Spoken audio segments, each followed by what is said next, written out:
Alléluia. Oh, vous êtes là? Alléluia. Est-ce que vous allez bien? Vous êtes timide ce matin. Est-ce que vous allez bien? Oh oh. Est-ce que je dis ça dans une autre langue? Est-ce que vous allez bien? Voilà. Quelle joie et quel privilège d'être là ce matin pour partager la parole de Dieu. C'est une grande responsabilité de partager la parole de Dieu, et à chaque fois qu'on a l'occasion, on ne prend pas ça à la légère. Merci à toute l'équipe pastorale pour la confiance, pasteur Kivens qui est en voyage, pasteur Boris, pasteur Freddy, pasteur Nadine et le taquin pasteur Manassé. Quand il voyageait avec moi, il n'était pas comme ça. Je pense qu'il était influencé par pasteur Boris.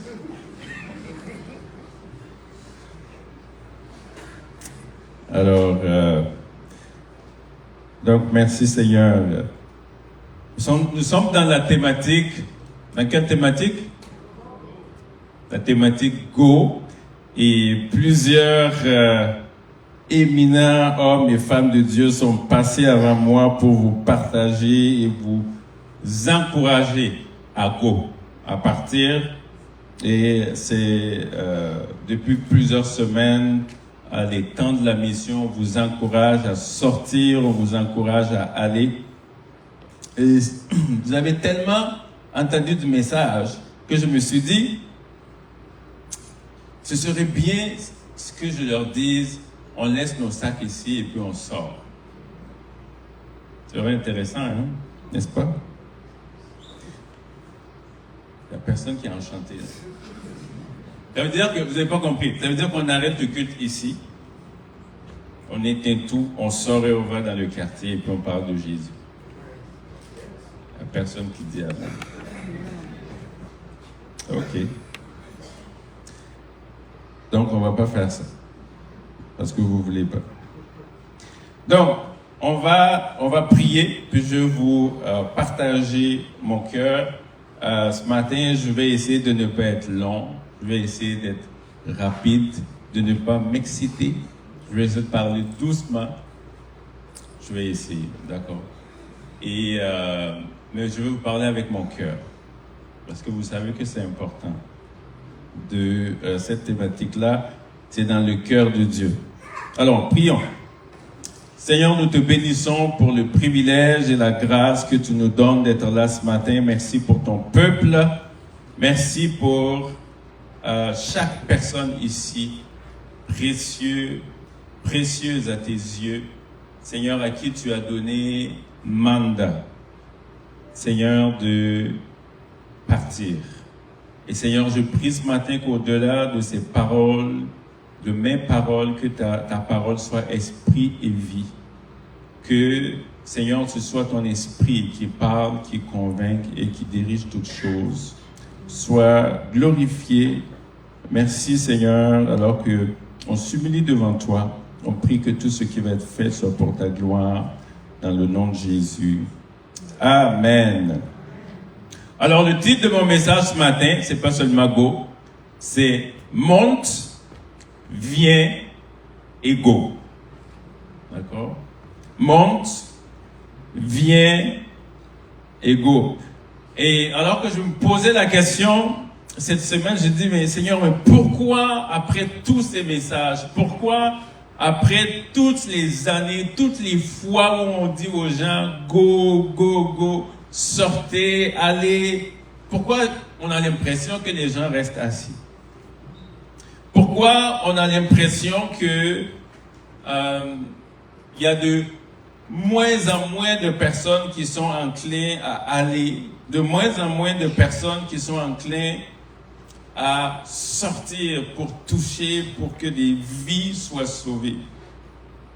Et ce qui me venait dans la pensée, c'est que plusieurs n'ont pas ce feu-là d'aller parce qu'ils ne sont jamais montés réellement pour rencontrer celui-là qui nous appelle à aller.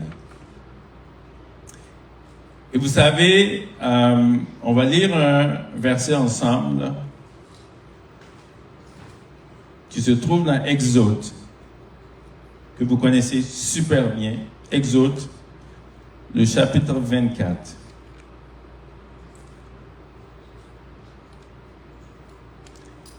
À partir du verset 1.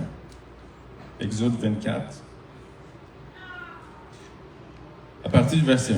L'Éternel dit à Moïse, monte vers l'Éternel, toi et Aaron, Nadab et Abihu et 70 des anciens d'Israël, et vous vous prosternerez de loin. Moïse approchera seul de l'Éternel, les autres ne s'approcheront pas et le peuple ne montera pas avec lui. Verset 9. Moïse monta avec Aaron, Nadab et Abihu et 70 anciens d'Israël. Ils virent le Dieu d'Israël sous ses pieds. C'était comme un ouvrage de saphir transparent, comme le ciel lui-même dans sa pureté. Il n'étendit point sa main sur l'élite des enfants d'Israël. Ils virent Dieu et ils mangèrent et ils burent. Maintenant, regardez le verset 12. D'accord? Dieu leur dit, monte avec Aaron, ses fils, 70 anciens, et je vais vous parler.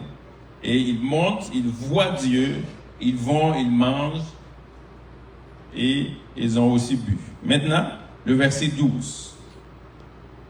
L'Éternel dit à Moïse, monte vers moi sur la montagne. Et cette fois-ci, il lui ajoute une chose, il dit, reste là. D'accord? Cette fois-ci, il ne lui dit pas, monte avec les anciens, monte parce qu'il y a quelque chose que je dois vous... Il y a tel ou tel besoin. Il dit, monte et reste là.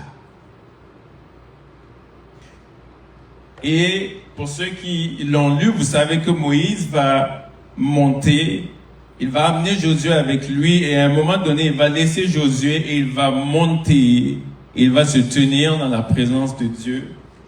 Et pendant 6 jours, Dieu ne lui parle pas. Dieu ne lui dit absolument rien. Est-ce que ça vous est déjà arrivé d'aller et de dire, moi je veux prendre un temps, puis je veux monter, et vous vous tenez là devant Dieu, et pendant des heures, Dieu ne vous dit absolument rien. Pendant 6 jours, Dieu ne dit rien à Moïse. Et je peux imaginer Moïse se mettre à penser, à avoir toutes sortes de pensées. Pourquoi Dieu me convoque pour monter ici? Et Dieu lui dit, reste là. Mais Seigneur, il y a un peuple à gérer. Seigneur, il y a quelque chose à faire. Moïse, reste là. Mais Seigneur, j'ai des choses que j'ai pas finies. J'ai des activités. Il y a les 70 qui... Moïse, reste là. Tu me dis, reste là, mais tu dis rien. Vous savez, si on vous appelle et on vous dit, viens chez moi, puis vous allez chez votre ami, puis vous êtes assis, et votre ami est assis en face de vous, puis vous regarde. Vous regardez votre ami, puis votre ami vous regarde. Vous allez dire, mais est-ce que ça va dans sa tête? Puis la personne ne fait même pas ça quelques heures, elle fait ça une journée. Puis vous allez vous coucher, vous réveillez, vous venez vous asseyez face à face, puis votre ami vous regarde et vous dit rien.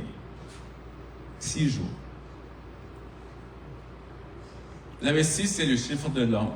Moïse a eu le temps d'avoir toutes ses pensées, toute sa conception humaine a été terminée.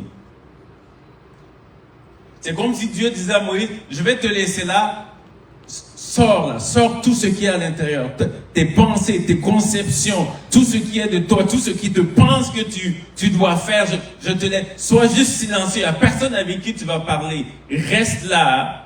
Et Moïse, ça pense à un moment donné, pendant 6 jours, Moïse dit non, j'ai fini.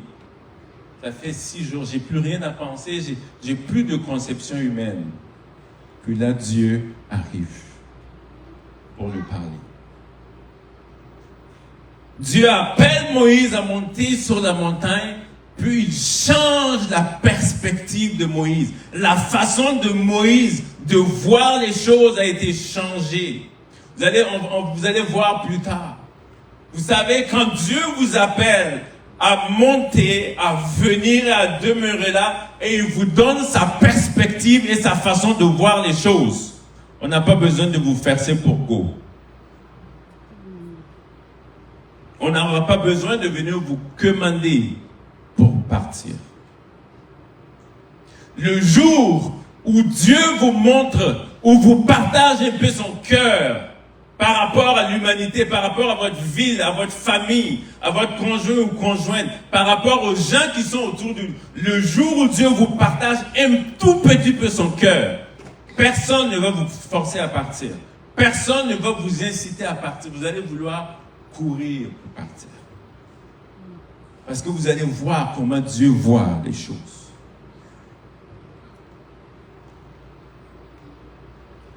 Avant-hier, je me suis réveillé, puis tôt le matin, puis j'ai dit à Dieu, mais qu'est-ce que tu as à dire par rapport au pays?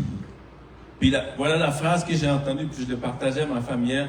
J'ai dit, la phrase qui a résonné dans mon esprit, c'est « Le pays dévore ses habitants ».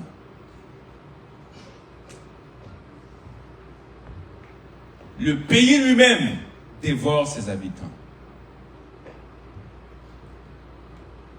C'est un texte que les espions vont revenir et dire à Moïse, les gens de Canaan dévorent leurs habitants.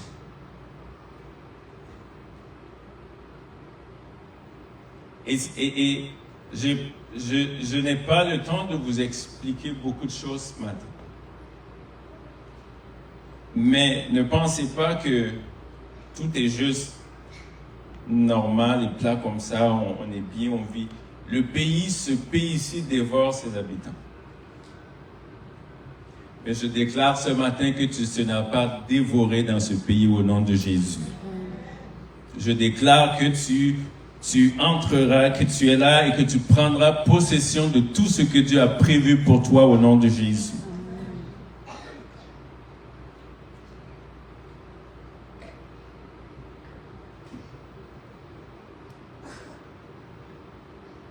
Je vous assure, le jour que vos yeux s'ouvriront et que vous verrez les gens comme Dieu, vous ne tiendrez pas. Marie-Marthe, je pense qu'elle partageait ici, quand on est sorti dans le quartier, elle disait, j'ai marché dans le quartier, j'ai vu les gens, et ma perspective a changé. N'est-ce pas? Mais si Dieu vous donne sa perspective, si Dieu vous donne ses yeux par rapport aux gens, si Dieu vous donne son fardeau par rapport aux gens, si Dieu vous partage son besoin, vous ne tiendrez pas. Vous allez passer des jours sur une douleur à pleurer.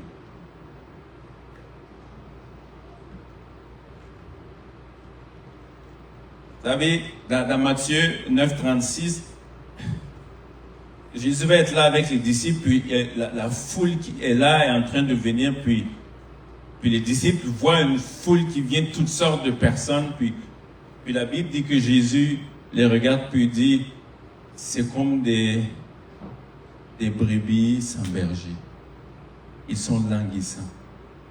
Et il dit, il était ému de compassion pour eux. Vous verrez les mêmes personnes. Vous direz, ah oui, mais ça c'est des voleurs, des prostituées. Non, Jésus voit une foule languissante sans berger. Parce que lui, il avait un autre regard. il était monté. Et Dieu lui avait donné ses yeux pour voir comment lui il voit.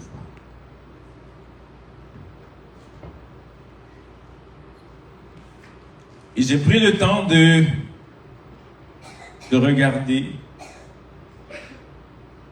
que ce soit dans la parole de Dieu ou des hommes de Dieu qui ont touché, qui ont impacté leur génération, qui sont allés et qui ont fait un impact incroyable. Ce sont tous presque des gens qui sont montés et dont Dieu a changé leur façon de voir les choses. Vous savez, je vais vous dire la vérité. Nos églises aujourd'hui, on a conçu un christianisme basé sur nos besoins. Tout ce que, quand on vient à l'église, c'est basé sur nous. Seigneur, qu'est-ce que tu peux me donner? Seigneur, qu'est-ce que tu peux faire pour moi? Seigneur, qu'est-ce que tu peux faire à ma faveur? Je dis souvent, est-ce que quelqu'un a déjà demandé à Dieu quels sont ses besoins à lui? Est-ce que tu lui as déjà posé cette question? Seigneur, c'est quoi qui fait battre ton cœur?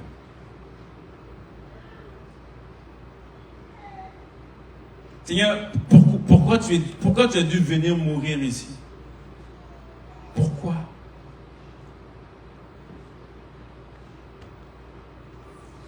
Et c'est ça qui fait que notre christianisme aujourd'hui est si faible, sans puissance, ni rien du tout. Parce que tout est fixé sur nous. Moi et moi. Qu'est-ce que je peux avoir de Dieu?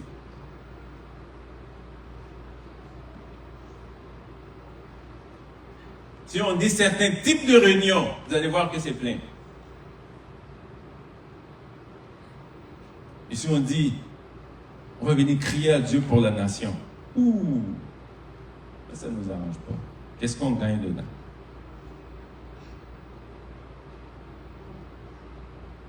Si on savait que si on s'occupait des besoins de Dieu, on ferait moins d'efforts pour avoir nos propres besoins, on changerait de façon de penser. Je vous garantis.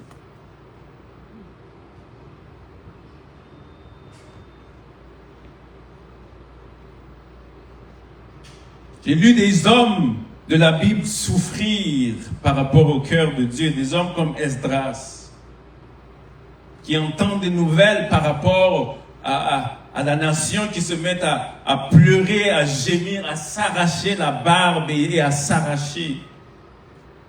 Essayez d'arracher le poil de vos cheveux, voir. Il s'arrache la barbe.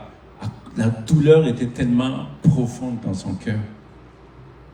Des gens comme Néhémie qui souffrent tellement par rapport au cœur de Dieu pour sa nation, qu'il reste là couché pendant des jours à pleurer. Ce sont tous des gens qui sont montés. Jésus est monté avant de faire son œuvre. Vous vous souvenez de Isaïe au chapitre 6, alors qu'il rencontre Dieu. Isaïe prophétise jusqu'au chapitre 6 où dit l'année de la mort du roi Ozias, je vis le Seigneur assis sur le trône, le pan de sa robe remplissait le lieu et il entend les séraphins déclarer Saint, Saint, Saint, l'Éternel des armées. Toute la terre est remplie de sa gloire et lui est la salle et on purifie ses lèvres et là, alors qu'il est comme dans cette montée-là où il rencontre Dieu comme si Dieu partageait son cœur. Maintenant que Dieu dit, qui enverrai, qui marchera pour moi? Qu'est-ce qu'il a dit? Il dit, me voici, envoie-moi. Quand tu fais cette rencontre-là, personne ne peut te supplier pour aller. Le go devient, c'est quelque chose qui brûle à l'intérieur de toi parce que tu ressens ce que Dieu ressent. Tu vois ce que Dieu voit. Tu agis, tu vis ce que Dieu vit. C'est comme s'il venait partager quelque chose avec toi.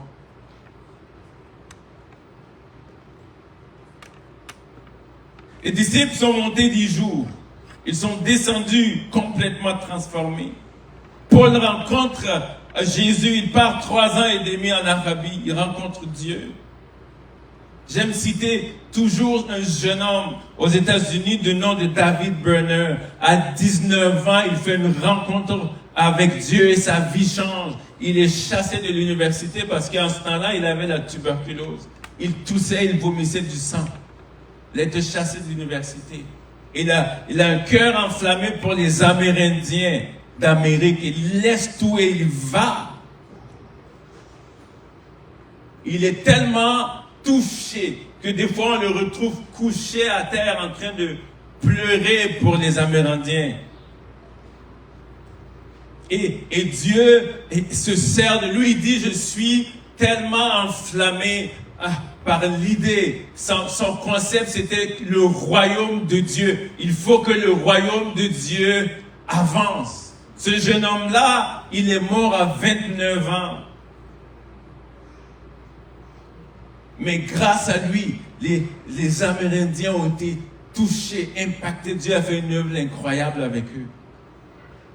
29 ans d'une vie. Et des puissants hommes de Dieu du réveil ont lu l'histoire de ce jeune homme, ont été enflammés.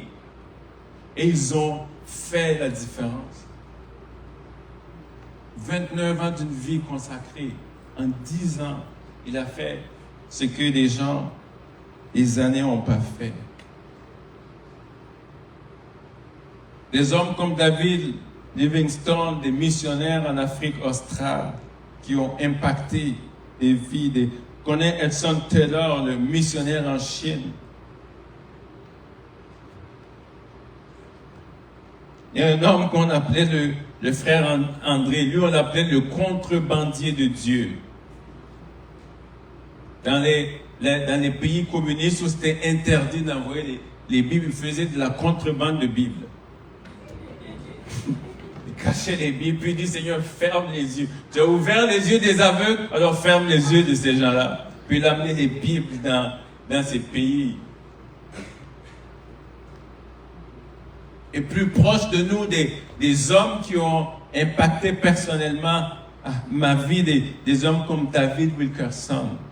Est-ce qu'il y en a qui connaissent ou qui ont connu cet homme-là, qui a fait la croix et le poignard? Il était pasteur d'une église en Pennsylvanie. Il dit tout ce que je faisais, je baptisais les gens et je les enterrais. Je les mariais, les enterrais. Rien de puissant ou rien qui touchait, rien qui faisait une différence. Il a dit, j'étais tellement fatigué. Et il dit, en plus, quand il finissait de prêcher les dimanches soirs, il rentrait à la maison, puis lui, ce qu'il aimait regarder, c'est les films westerns. Il finissait sa prédication, il allait dimanche soir, puis il regarde les westerns. Et Dieu lui dit un jour, il dit, vends ta télé, puis il commence à me chercher. Puis il dit, Seigneur, il dit, OK. Il dit, si c'est toi, je veux mettre la télé, en ce moment, il n'y avait pas Kijiji, mais dans les petites annonces. Il dit, si dans l'heure qui suit, quelqu'un vient acheter la télé, il dit, je veux me consacrer à te prier. Il a mis l'annonce. 30 minutes après, quelqu'un a appelé, il est venu chercher la télé. Il a dit, OK. Là, il a commencé à monter. Il dit littéralement qu'il partait dans des petites collines, il laissait sa voiture à terre, puis il commençait à prier, à chercher Dieu. Il disait à sa femme, si quelqu'un me cherche, tu fais juste klaxonner la voiture du haut de la montagne, je vais entendre que je vais descendre. Sinon, il est là toute la journée. Et il cherche Dieu. Son cœur a commencé à être retourné, son cœur a commencé à être changé. Il a commencé à voir la perspective de Dieu. Et il dit, le Saint-Esprit le visitait. Il dit, j'ai commencé à prophétiser aux arbres et à leur disant de fleurir. Il y avait tellement quelque chose de rempli à l'intérieur de lui. Et il dit, il rentre un soir, il prend les journaux, il regarde, il voit la photo de 7 jeunes hommes qui sont condamnés pour meurtre à New York. Et le Seigneur lui dit, va là, va à New York, essaie de toucher ces hommes-là. Puis lui, c'est un gars du village. Il dit, moi, je ne suis jamais allé à New York. mais son cœur est touché. Il va dans, et à chaque fois qu'il va dans cette ville-là, des fois il s'arrête et il pleure. Le cœur de Dieu l'a touché. Et plusieurs connaissent son histoire avec Nicky Cruz et tout ce qu'il a fait, les centres défis jeunesse, plus de 400 dans le monde. Il a impacté l'humanité complètement. Et j'aimerais vous montrer une de ces vidéos qui montre le cœur d'un père, d'un homme qui a été touché, qui est monté, qui a été touché et qui a vu la perspective de Dieu. Est-ce qu'on peut mettre la vidéo juste quelques minutes? C'est une vidéo que j'avais dans le temps partagée à plusieurs qui m'avaient touché. Est-ce qu'il y a du son? En anglais, vous pouvez voir le sous-titre. And I look at the whole religious scene today, and all I see are the inventions and ministries of man and flesh. It's mostly powerless. It has no impact on the world. And I see more of the world coming into the church and impacting the church rather than the church impacting the world. I see the music taking over the house of God. I see entertainment taking over the house of God. An obsession with entertainment in God's house, a hatred of correction and a hatred of reproof. Nobody wants to hear it anymore. Whatever happened to anguish in the house of God? Whatever happened to anguish in the ministry? It's a word you don't hear in this pampered age. You don't hear it. Anguish means extreme pain and distress. The emotion so stirred that it becomes painful. Acute, deeply felt inner pain because of conditions about you, in you or around you. Anguish, deep pain, deep sorrow, agony of God's heart.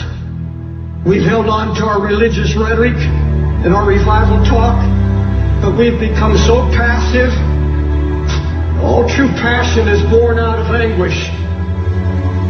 All true passion for Christ comes out of a baptism of anguish. You search the scripture and you'll find that when God determined to recover a ruined situation, He would share His own anguish for what God saw happening to His church and to His people. And He would find a praying man and He would take that man and literally baptize him in anguish. You find it in the book of Nehemiah. Jerusalem is in ruins. How is God going to deal with this? How is God going to restore the ruin? Now folks, look at me. Nehemiah was not a preacher. He was a career man. But this was a praying man. And God found a man who would not just have a flash of emotion, not just some great sudden burst of concern and then let it die. He said, no, I broke down and I wept and I mourned and I fasted. And then I began to pray night and day. Why didn't these other men, why didn't they have an answer? Why didn't God use them in restoration? Why didn't they have a word? Because there was no sign of anguish, no weeping, not a word of prayer. It's all ruin. Does it matter to you today?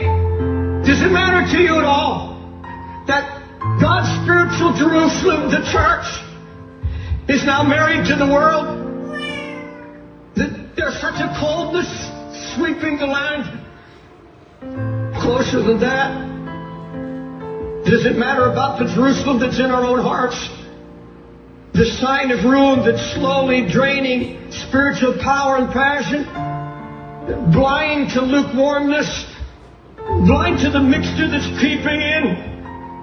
That's all the devil wants to do, is get the fight out of you and kill it. So you won't labor in prayer anymore. You won't weep before God anymore. You can sit and watch television and your family go to hell.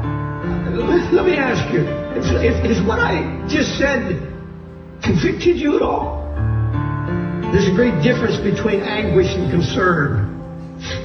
concern is something that biggest interest you. You take an interest in a project or a cause or a concern or a need. I'm going to tell you something I've learned over all my years, the 50 years of preaching. If it is not born in anguish, if it has not been born by the Holy Spirit, where when you saw and heard of the ruin that drove you to your knees, took you down into a baptism of anguish where you began to pray and seek God. I know now. Oh my God, do I know it. Until I'm in agony. Until I have been anguished over it. And all our projects, all our ministries, everything we do. Where are the Sunday school teachers that weep over kids they know are not hearing and they're going to hell? Alléluia. Un homme qui était monté, un homme qui a vu le cœur de Dieu, un homme qui a appris à pleurer, à souffrir avec Dieu. Vous savez, quand vous êtes monté, quand vous avez une perspective renouvelée, maintenant Dieu vous dit, go. Vous savez, alors que Moïse était là, sur la montagne avec Dieu, qu'il était en train d'être renouvelé dans sa perspective et sa façon de voir. Dans Exode 32, verset 7, l'Éternel dit à Moïse, va, descends, car ton peuple que tu as fait sortir du pays d'Égypte s'est corrompu. Alors que sa perspective et sa vision ou sa façon de voir a été changée, Dieu lui dit maintenant, go. Tu as la façon dont je vois les choses, maintenant go. Vous savez, il y a un autre côté où vous avez des chrétiens qui aiment toujours en disant on est sur la montagne, mais qui ne descendent jamais de la montagne. Ils passent leur temps tout le temps à la montagne. Comme les disciples en disant à Jésus, il fait bon d'être ici. Il fait bon d'être au 1455 Papineau. Faisons des tentes et restons ici. On va tout le monde déménager, puis enlever les chaises, faire des tentes et rester ici, c'est bon. Dieu dit non, go. Parce qu'il y a un peuple qui est en train de se corrompre. Ce ne sont pas des anges qui vont faire l'œuvre. C'est toi et c'est moi. Je peux comprendre toutes sortes de raisons pour ne pas aller. Vous savez, on a toutes sortes de bonnes raisons et c'est bien.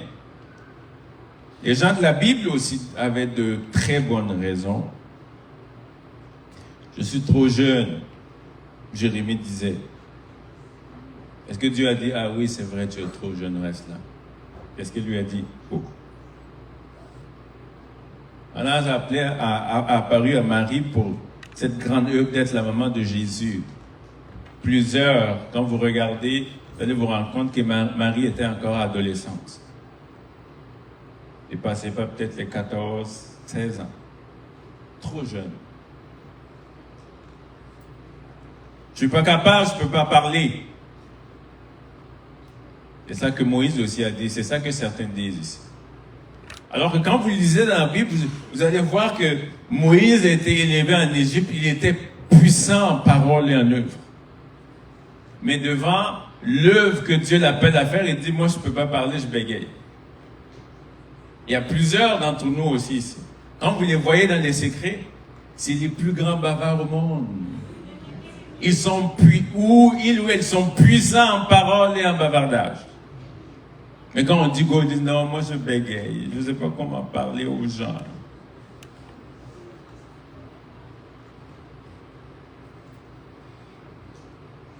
Moi je ne suis pas encore marié, Seigneur, quand je vais te marier, là je pourrais go. Il y a des nouveaux mariés qui sourient. Et quand on se marie, oh Seigneur, maintenant que je suis marié, mon mari, c'est trop, il m'occupe mon temps. Paul n'était pas marié, mais il a go. Ou des fois on dit ce sont les enfants. Les enfants, j'occupe trop occupé par toutes sortes de choses.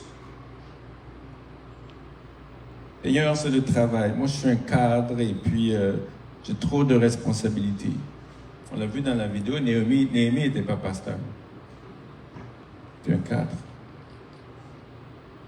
Vous savez, quand on dit go, on n'a pas besoin de quitter le pays ou quitter sa ville pour go. Des fois, Dieu te dit go, celui qui est en face de la porte est en face de toi. Go.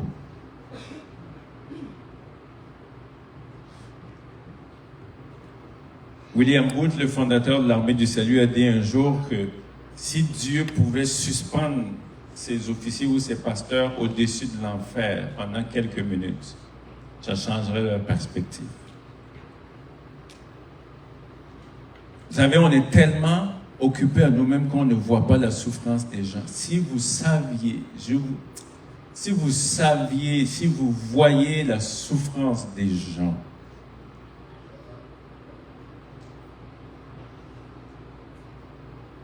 vous n'avez aucune idée. Vous n'avez aucune idée de ce que les gens vivent réellement. Quand les gens sont tout seuls, plus personne, plus de gens. Ma femme et moi, on a rencontré une madame cette semaine qui avait perdu son fils. Elle avait tout perdu, son mari, ses enfants, tout perdu.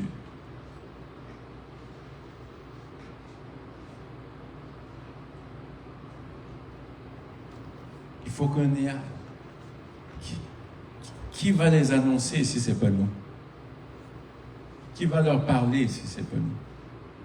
C'est comme si tu es en période de pandémie et les gens sont en train de tomber, de mourir, de tomber. Et toi, tu as le vaccin ou l'antidote pour sauver les gens et puis tu les gardes chez toi. En disant, oh, moi, je n'ai pas trop parlé aux gens. Ce n'est pas une question de confort, c'est une question de vie ou de mort. Comprenez? Je ne sais pas de jouer sur vos sentiments. J'ai rien à faire avec ça. Je cherche rien. J'essaie juste de susciter quelque chose en nous qui nous dit, à partir d'aujourd'hui, je vais commencer à voir les gens différemment. Je vais commencer à go comme Dieu me demande d'aller. Je veux commencer à côté. Il y a des gens, c'est leurs frères et leurs sœurs. Il y a des gens, c'est juste le voisin à côté, le collègue de travail, l'ami, l'étudiant avec qui je suis à l'école.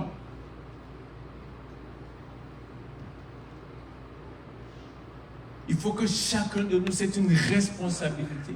C'est une mission. Vous savez, quand vous allez en mission, là, que le général vous donne, c'est une mission. Vous êtes en mission. Quelqu'un d'une église qui ne missionne pas, c'est une église qui ne moissonne pas.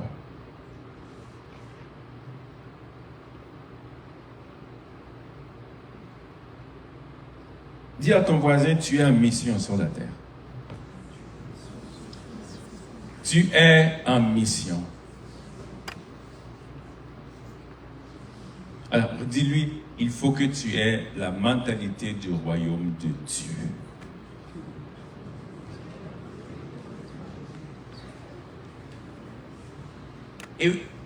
Et votre mission, c'est pas ici, c'est pas dimanche matin. Il y a des gens qui, l'église là, quand ils viennent dimanche matin, ils disent je suis en mission. Les combats là, c'est pas ici. Nous, on est entre frères. Si vous combattez ici, là, allez dehors. C'est pas ici. Ici, c'est un centre où on célèbre les victoires qu'on a gagnées dans la semaine. Et il y a des gens, c'est juste ici qu'ils ont la victoire. Ça fait 2 heures là.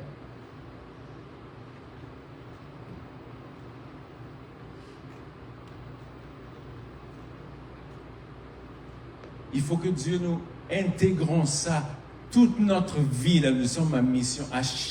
Quand vous sortez ici, vous êtes en mission. Demain, vous serez en mission encore. Mardi aussi. Vous êtes tout le temps en mission. Apprenez à voir les gens différemment.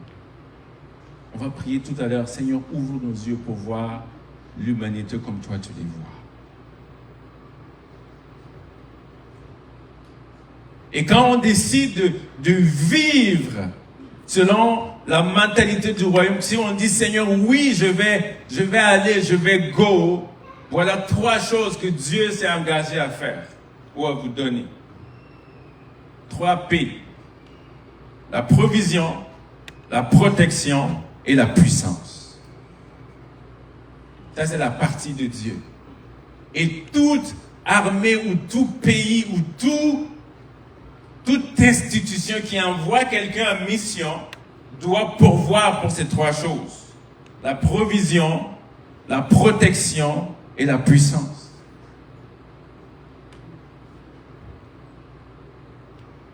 On envoie un ambassadeur, on pourvoit pour ses besoins, on pourvoit pour sa protection, puis il a une autorité, une puissance pour y aller.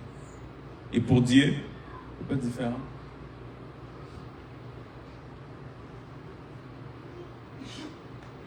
Je cite souvent Hudson Taylor qui dit « L'œuvre de Dieu, faite à la manière de Dieu, ne manquera jamais des ressources de Dieu. » David a dit « J'ai été jeune, j'ai vieilli, mais je n'ai jamais vu le juste ni sa postérité mendiant son pain. L'Éternel est mon berger, je manquerai de... Ça veut dire quoi, rien? Ça veut dire rien. Il faut que l'Éternel soit ton berger. Dieu a prévu la provision. Pour ceux qui disent, moi là, c'est go. Ne vous inquiétez plus de la provision parce que ce n'est plus de votre ressort. C'est le ressort du royaume, c'est le ressort du pays qui vous a envoyé. Mais le problème, c'est que nous, on s'occupe tellement à chercher la provision et on oublie la mission qu'on n'a rien du tout.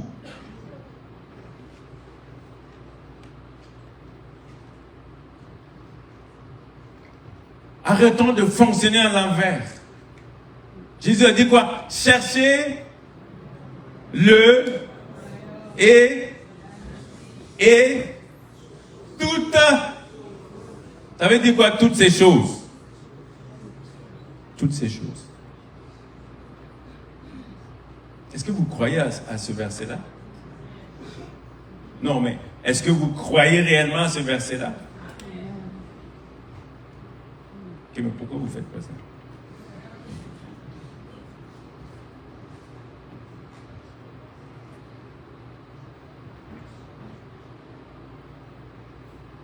Si on comprenait ce principe du royaume, nous serons les plus... On marcherait beaucoup dans l'abondance. Vous savez, j'écoutais une fois le pasteur Jim Cymbala, et puis il racontait que ils avaient des projets de millions de dollars aux États-Unis où ils devaient faire des constructions et tout ça. Puis pendant qu'il était en train de prier, un téléphone urgent qui sonnait, et il avait terminé, et le téléphone sonnait, il décroche le téléphone pour lui dire, pasteur, il faut que vous arriviez parce que il y a un manque au niveau de l'argent pour le projet. C'est pas $4,50 là. C'est pas 10 000, c'est pas 100 000 là. C'est plusieurs centaines de milliers de dollars. Lui, il prend peur, il dit, ok, il faut que j'y aille, je vais partir. Puis quand il veut ouvrir la porte, Dieu dit, referme la porte, reste là, reste avec moi. Le gars dit, on a besoin de moi là. C'est des centaines de milliers de dollars. Il faut que j'aille. Dieu dit, ferme la porte, reste avec moi. Passe du temps avec moi. Vous savez, des choses comme, Seigneur, mais ça ne fait pas de sens là. Ils ont besoin de moi. Il dit, reste là. Reste là avec moi. Monte et reste là. Ok, il continue. Loue Dieu. Il adore Dieu. Merci pour tous ses bienfaits. Je suis sûr que son cerveau la roule. Il finit, son cœur est en paix. Il sort, on prend le téléphone, on sonne.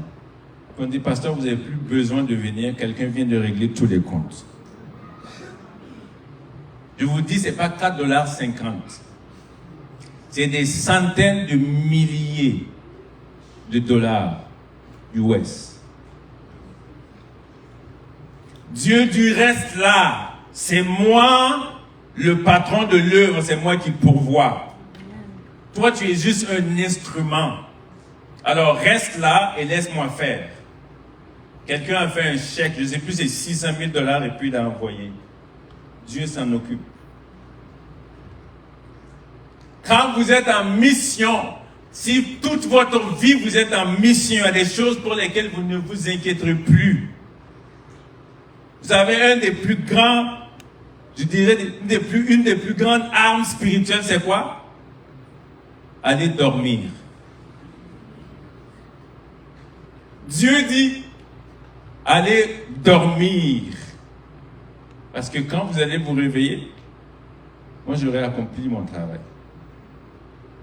Mais tu ne peux pas entrer dans ça jusqu'à ce que ta mentalité, ta façon de voir les choses change.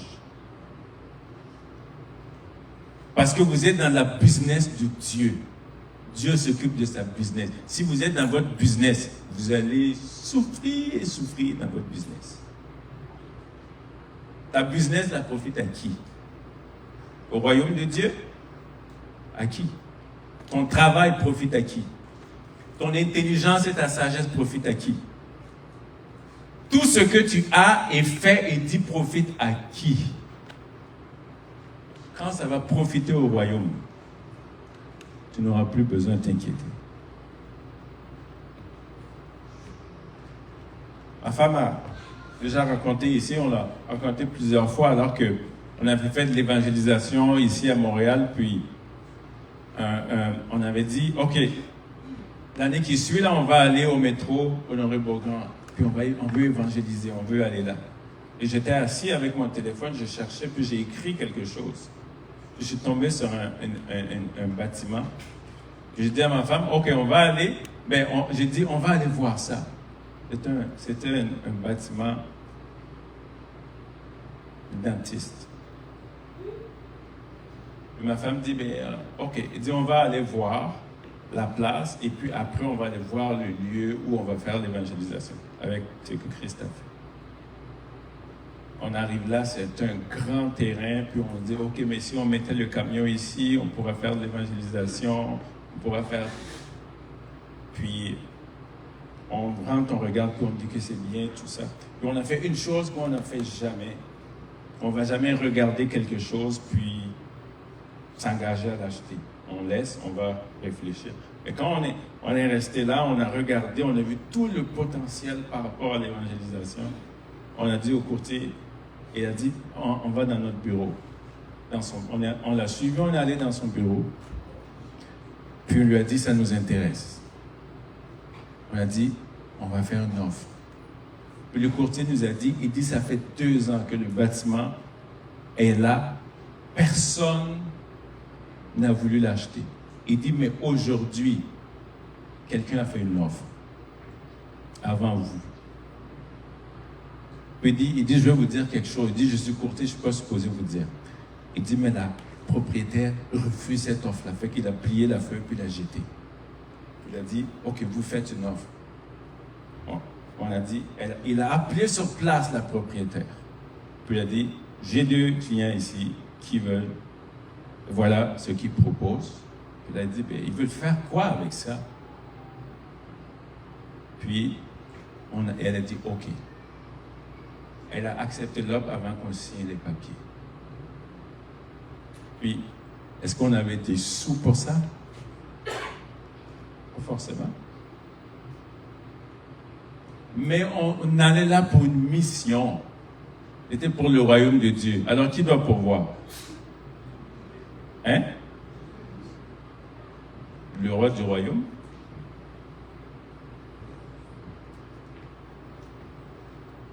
Le roi du royaume? C'est pourvu. Vous savez que chaque année, maintenant, on va en mission. Puis, l'année passée, on devait aller en mission au Niger et au Togo. Puis, ça coûte cher, là. C'est pas 4,50 $, un billet d'avion. Puis, j'avais écrit, j'ai dit à Dieu, je veux donner tel montant-là à ces pays. C'est beaucoup d'argent. Je n'avais pas ça. Mais maintenant, j'écris et je montre à Dieu. Et tu vois, c'est ça. J'écris un gros chiffre. Parce que si c'est 4,50 $, moi-même, je peux donner ça à Dieu. Donc, il faut que j'écrive quelque chose que moi, je n'ai pas pour savoir que c'est lui. Puis j'ai écrit ça. C'est pour la mission. Vous pensez qui va pourvoir?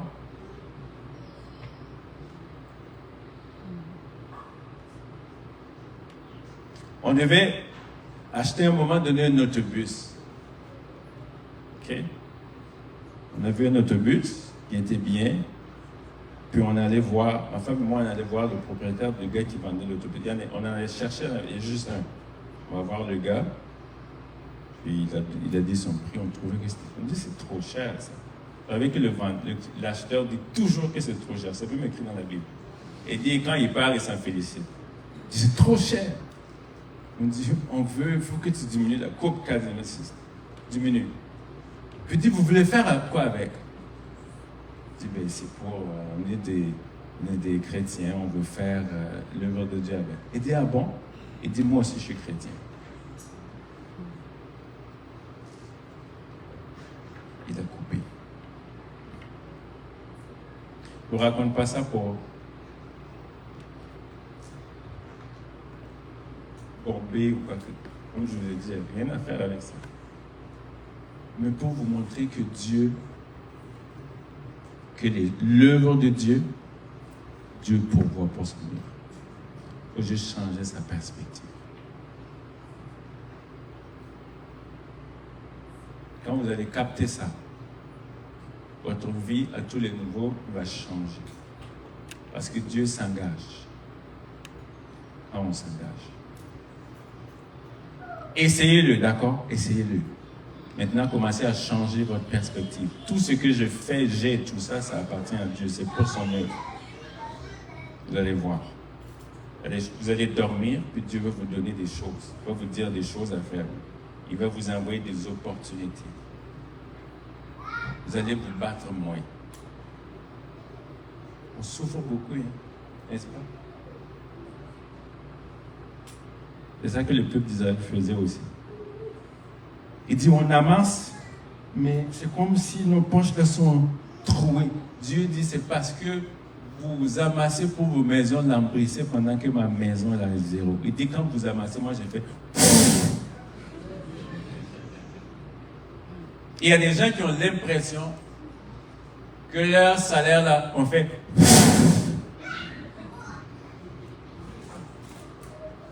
Je vais vous citer une citation. Tant que vous êtes employé, vous ne serez jamais déployé. Je ferme la parenthèse, allez réfléchir. Je termine. Dieu a prévu, en plus de la provision, la protection. Est-ce que quand vous allez vous engager en disant, nous là, c'est go, est-ce que l'ennemi va s'asseoir et puis va faire?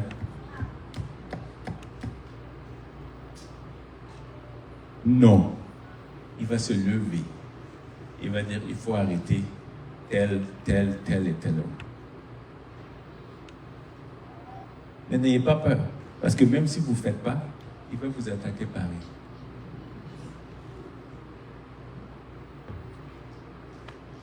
Alors go.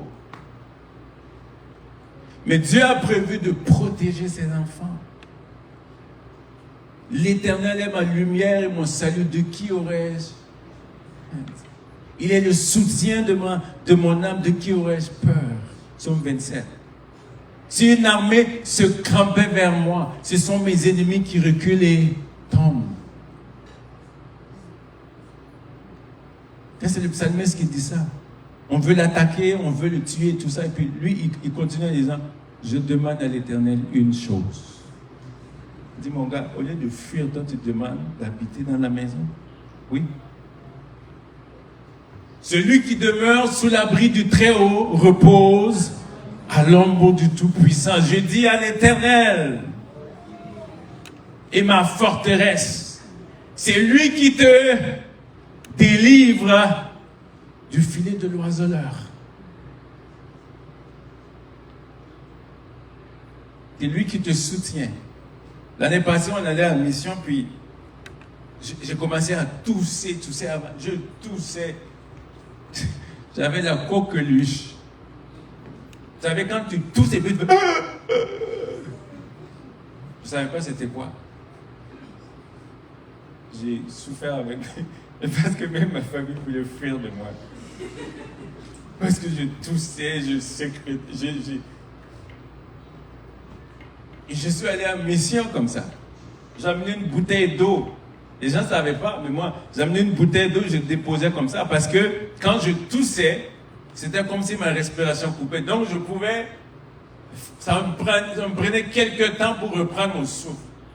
Je dis, Seigneur, fais-moi grâce, ne me laisse pas... Ah!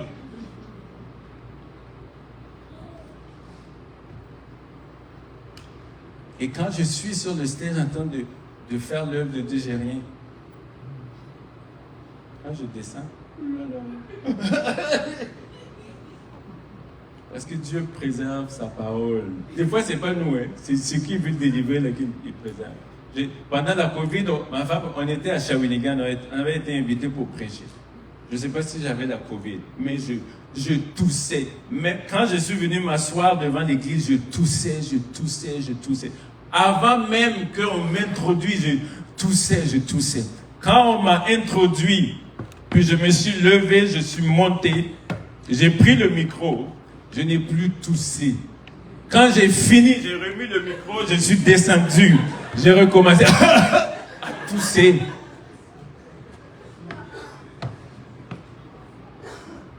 Parce que Dieu veut délivrer son message. Il ne s'agit pas de moi. Vous ne comprenez pas, il y a des prédicateurs, là, des fois, il y a une grâce que Dieu met sur eux parce qu'il aime son peuple. Il veut délivrer quelque chose. Quand tu finis de prêcher, là, c'est comme si Dieu faisait... Puis tu deviens un être normal, puis tu t'écroules littéralement. C'est pour ça qu'il y a des prédicateurs. Les pires moments de leur vie, c'est dimanche soir. Et ça, je dis ça à tous les prédicateurs. Faites attention quand vous avez fini de faire ministère. Le moment où vous êtes le plus vulnérable. Parce que c'est comme si Dieu faisait... Et l'ennemi faisait... Ah, je t'attendais. Ce que tu as dit là, on va voir. Il y a des combats partout. On a des combats de toutes sortes.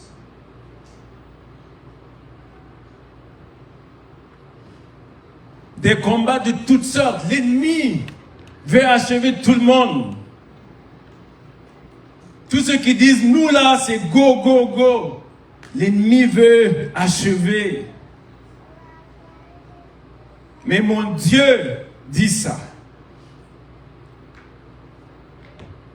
Malheureuse, Ésaïe 54, battue de la tempête que nul ne concerne, voici, je garnirai tes pierres d'antimoine et je te donnerai des fondements de saphir.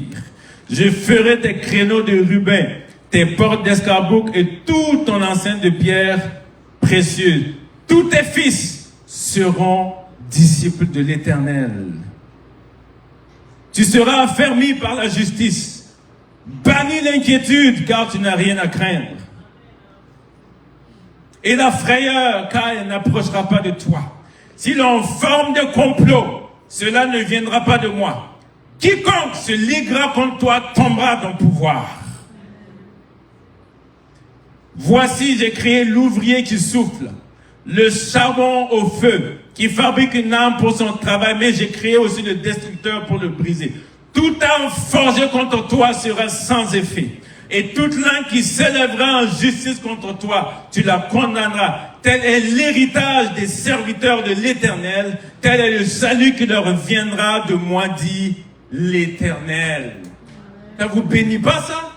Moi, je proclame ça souvent et souvent. Parce que Dieu est ma protection.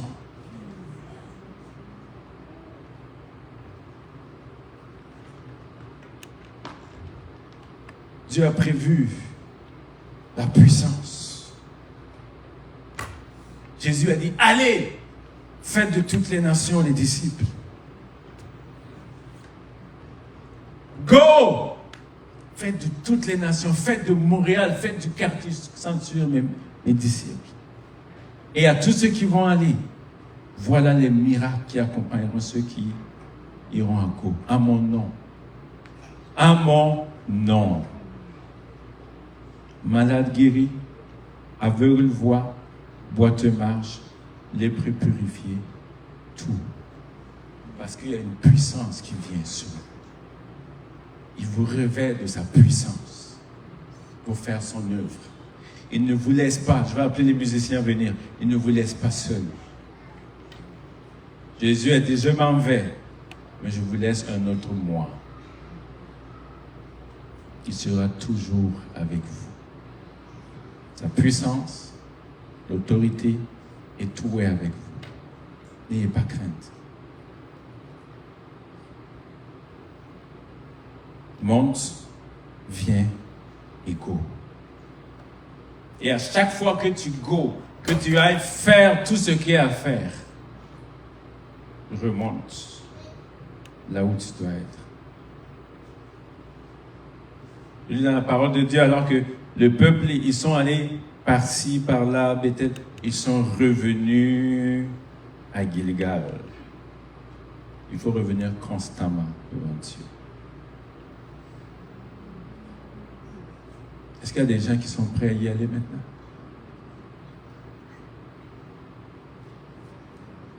Est-ce qu'il y a des gens qui disent, moi, maintenant, il faut que j'y aille, je go. Mets-toi debout.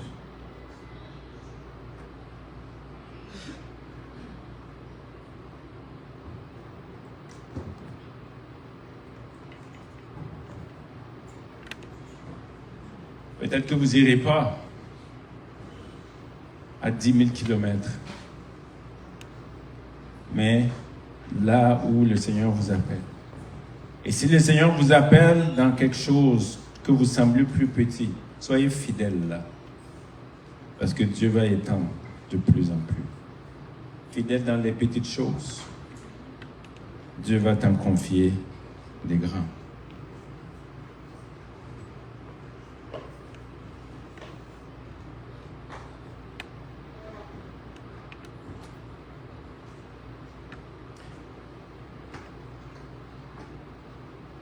J'aimerais prier que Dieu donne à plusieurs de monter pour qu'ils changent leur perspective. Ils changent leur façon de voir. Que quand vous allez quitter ici, que ce soit demain ou les jours à venir, vous puissiez voir les gens différemment, les choses différemment, avec les yeux de Dieu. On va commencer à jouer.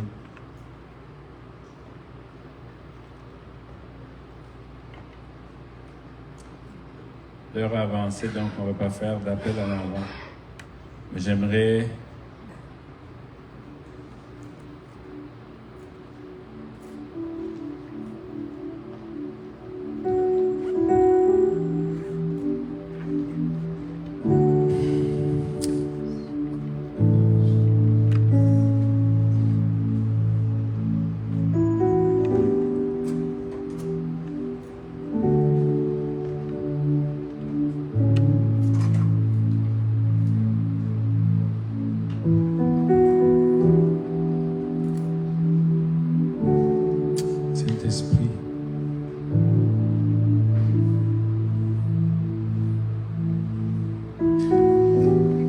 Ceux qui disent, je veux voir. Je veux voir comme Jésus. Je vous défie cette semaine, quand vous allez avoir un temps seul avec Dieu, dites à Dieu, Seigneur,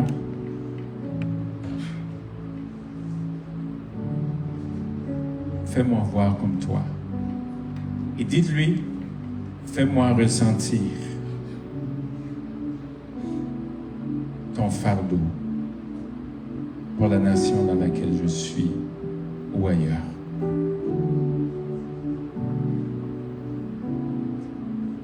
Et ceux qui disent, Seigneur, moi je veux que mes yeux s'ouvrent. Prenez vos mains et mettez simplement sur vos yeux comme ça.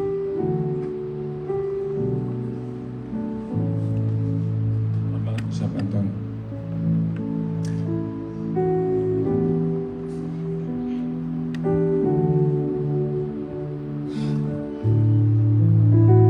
Seigneur, nous venons à toi dans le nom de Jésus. Et nous prions pour chaque personne ce matin qui a décidé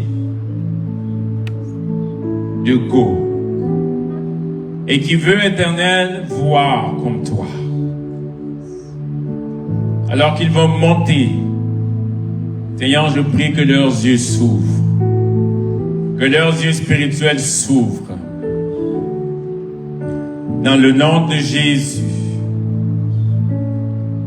Élisée t'avait prié en te disant, ouvre les yeux de Géasi pour qu'il voie. Seigneur, ma prière ce matin, c'est que tu ouvres les yeux de chaque personne pour qu'il puisse voir. Dans le nom de Jésus, que tes yeux s'ouvrent, que ta perspective change, que tu puisses voir maintenant comme Jésus voit, que tu puisses voir maintenant comme le Père veut que tu vois.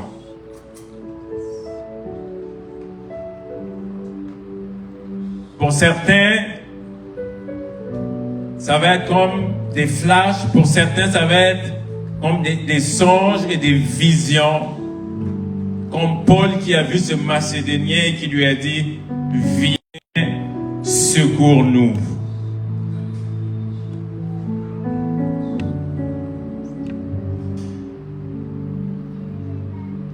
Seigneur, dans le nom de Jésus, je prie maintenant que leurs yeux s'ouvrent, que tes yeux s'ouvrent maintenant au nom de Jésus. Que tout ce qui retenait tes yeux fermés soit enlevé ce matin au nom de Jésus. Partout où vous êtes, que ce soit ici ou en ligne, que vos yeux s'ouvrent au nom de Jésus. Que dans cette semaine, tu puisses expérimenter les yeux ouverts et le cœur de Dieu au nom de Jésus. Maintenant, je vais prier une dernière catégorie de personnes. Vous savez que le Seigneur vous appelle à faire une œuvre spécifique par rapport à la mission. Que ce soit récemment ou plusieurs, quand vous étiez plus jeunes, Dieu avait mis ce feu-là et qui ça brûlait en vous. Mais au fur et à mesure, les activités, toutes ces choses qui sont venues comme amenuiser, comme éteindre ce feu-là. Si c'est votre cas, je vous demanderai juste de lever la main, je vais prier pour vous en terminant. Parce que votre prière, c'est de faire. Et Dieu va vous ouvrir les portes dans les jours et les semaines qui viennent pour participer à sa mission. Seigneur, je prie au nom de Jésus que tu saisisses les mains de tes enfants.